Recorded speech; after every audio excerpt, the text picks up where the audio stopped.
नमस्कार दोस्तों, आप सभी का हार्दिक स्वागत है हमारे युक्ति आईएएस एकेडमी के यूट्यूब चैनल पर। इस चैनल के माध्यम से हम आपको यूपीएससी, स्टेट पीसीएस और अन्य सभी प्रमुख सरकारी परीक्षाओं के लिए प्रतिदिन परीक्षा पर करंट अफेयर्स को एमसीक्यू के रूप में प्रस्तुत करते हैं।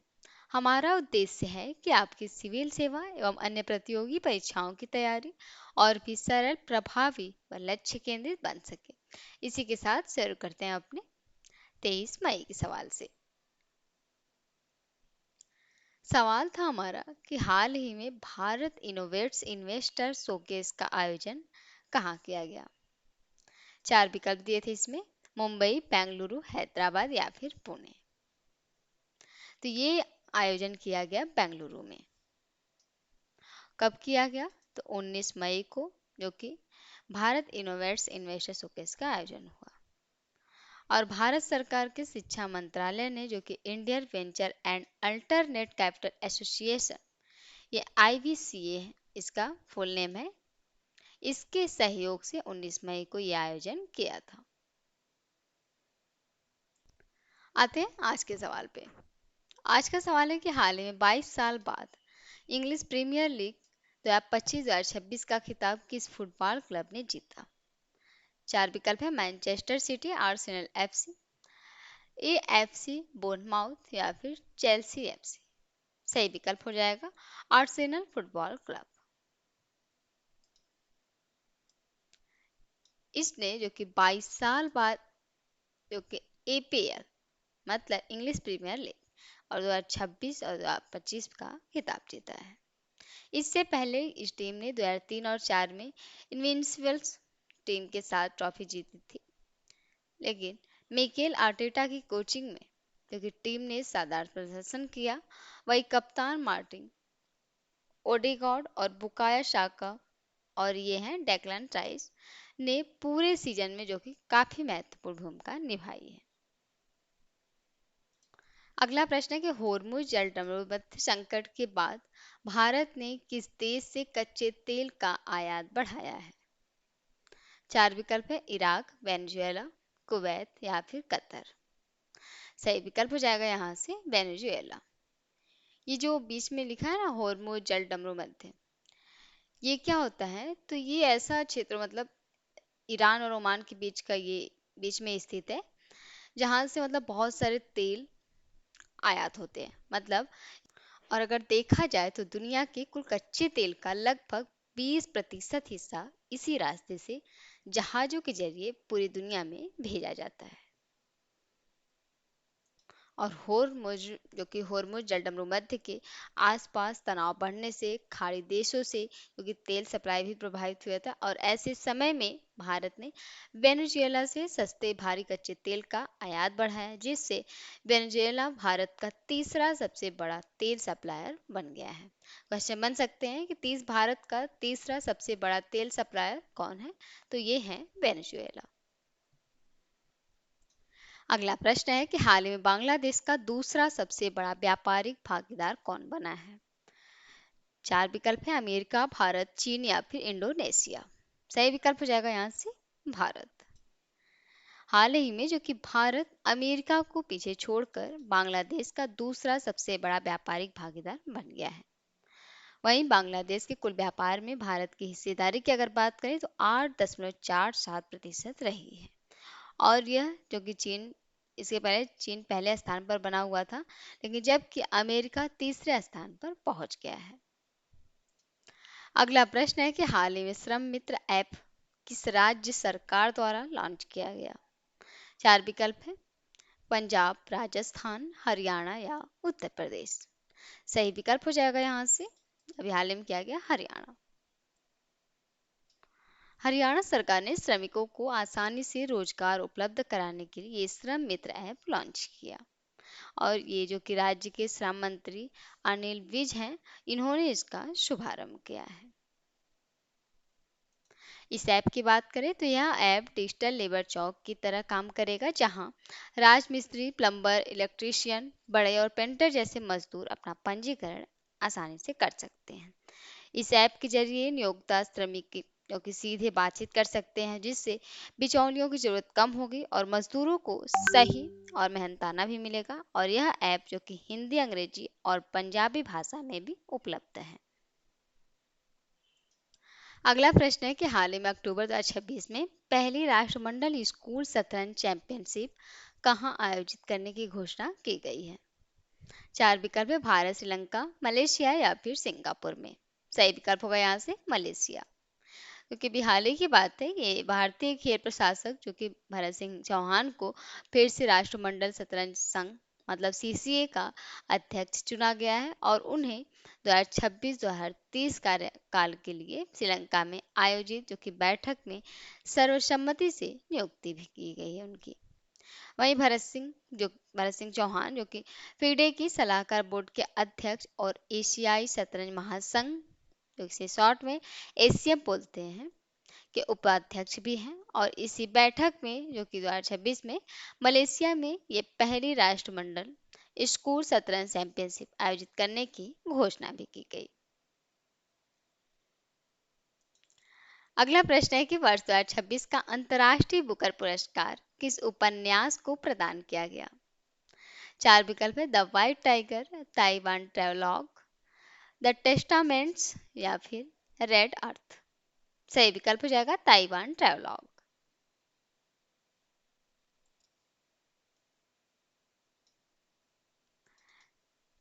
ये जो कि 2026 का अंतर्राष्ट्रीय बुकर पुरस्कार ताइवानी लेखिका जो कि यांग शुआंग जी के उपन्यास ताइवान ट्रेवलॉग को प्रदान किया गया है, और इस पुस्तक का जो कि अंग्रेजी अनुवाद लिन किंग द्वारा किया गया है, याद रखेंगे। और यह पुरस्कार जो कि विशेष रूप से उन साहित्यिक कृतियों को दिया जाता है जो किसी अन्य भाषा में लिखी गई हो और उनका अंग्रेजी में अनुवाद किया गया हो। यह पहली बार है जब मंदारिन चीनी भाषा से अनुवादित किसी उपन्यास ने यह प्रतिष्ठित पुरस्कार जीता है। अंतर्राष्ट्रीय बुकर पुरस्कार जो कि विश्व के सबसे प्रतिष्ठित साहित्यिक पुरस्कारों में से एक माना जाता है, जिसमें विजेता को 50,000 पाउंड की पुरस्कार राशि प्रदान की जाती है, और इसे लेखक और अनुवादक के बीच समान रूप से जो कि विभाजित किया जाता है। और वर्ष 2026 के पुरस्कार की घोषणा कब की गई थी, ये भी आ सकता है एग्जाम में। तो 19 मई को ये जो कि लंदन के टेड मॉडर्न में आयोजित समारोह में की गई थी। अगला प्रश्न है कि हाल ही में संयुक्त राष्ट्र के खाद्य एवं कृषि संगठन द्वारा वर्ष 2026 का प्रतिष्ठित एग्रीकोला मेडल किसे प्रदान किया गया। चार विकल्प है, सही विकल्प हो जाएगा यहाँ से प्रधानमंत्री नरेंद्र मोदी।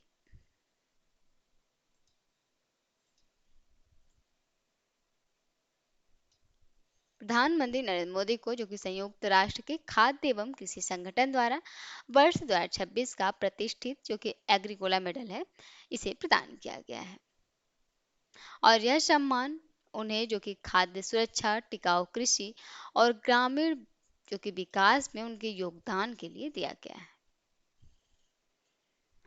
और यह पुरस्कार जो कि एफएओ के महानिदेशक डॉक्टर क्यू डोंग्यू ने रोम में स्थित एफएओ मुख्यालय में प्रदान किया है। एफएओ खाद्य एवं कृषि संगठन।